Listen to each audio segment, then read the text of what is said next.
Difficulté d'accès aux sources d'information, réticence des populations vis-à-vis du micro et la sempiternelle précarité des journalistes sont les mots qui minent le monde de la presse, affirment les professionnels des médias. La difficulté que nous avions au quotidien, c'est que lorsqu'on cherche les sources officielles dans le domaine culturel, il n'est pas facile d'avoir les autorités. Bon, avec les acteurs culturels ou les artistes, on n'a pas vraiment un problème. Mais l'autre problème, c'est le public congolais. Le public congolais, nous avons remarqué que le public congolais a peur de la caméra. Le public congolais a peur de s'exprimer. Et si bien que parfois, quand on veut mener certaines réflexions sur le plan de vue culturel artistique, on a vraiment du mal à trouver des Congolais de s'exprimer en toute liberté. Il y a toujours cette peur-là. Les journalistes au Congo ne vivent pas vraiment de leur métier.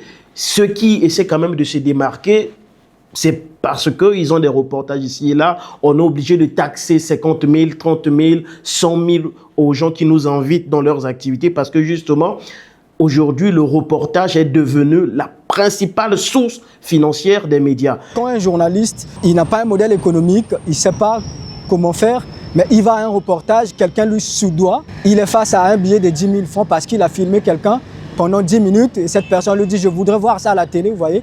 Même dans la rédaction de son papier, ils se sont corrompus, ils se sont aliénés parce qu'il a empoché 10 000 francs sur le terrain. Il doit faire de toutes les façons pour que l'insert qu'il a fait sur le terrain puisse apparaître. Mais s'il n'y a pas de moyens, ça serait difficile pour nous de se déployer.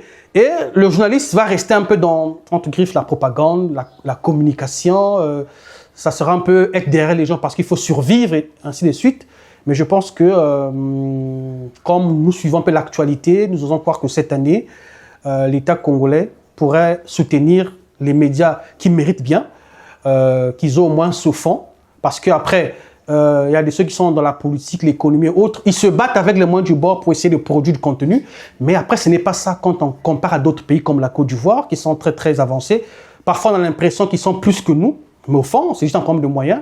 Et donc, si on met les moyens avec ce que déjà les journalistes produisent déjà au quotidien, moi, je vais rester avec les médias en ligne. Je prends une fois de plus l'exemple de Tcheleka. Ce que déjà Tcheleka peut déjà produire aujourd'hui, ou la Congolaise 242, avec ce qu'ils ont déjà. Et si on ajoutait, je pense que même la qualité de l'information va s'améliorer. À l'occasion de la Journée mondiale de la liberté de la presse, célébrée le 3 mai dernier, les questions sur l'essor des médias au Congo ont suscité de vives réactions au niveau des promoteurs des médias en ligne, notamment la notion de liberté d'expression et les menaces à l'encontre des journalistes.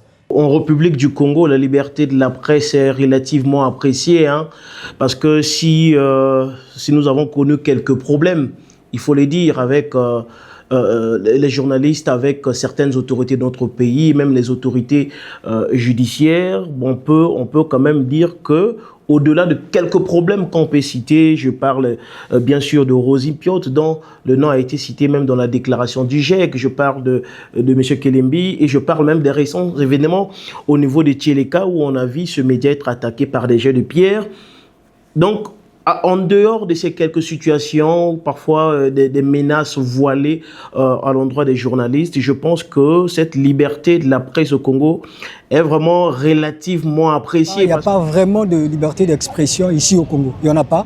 Les journalistes sont contraints, sont face à beaucoup de contraintes, ils sont face à beaucoup d'obligations qui ne leur permettent pas vraiment d'exercer leur métier comme il se doit. Aujourd'hui, on peut dire que bon, il n'y a pas de prisonniers, il n'y a pas de journalistes prisonniers aujourd'hui, mais on ne peut pas être satisfait du fait que les journalistes sont tout le temps mis sous pression parce que si on n'est pas en prison, mais on n'a pas quand même la liberté de faire des reportages comme il faut, parce que on sait que derrière un reportage qui va déranger, entre guillemets, une autorité, il y aura une pression derrière, il y aura des appels derrière, il y aura des menaces derrière. Les étudiants en sciences et techniques de la communication ont de leur côté donné leurs avis sur les médias en République du Congo. Dans certains médias, je dirais qu'il y a évolution, ils arrivent à se démarquer, à faire mieux qu'avant. Mais il y a certains médias aussi qui restent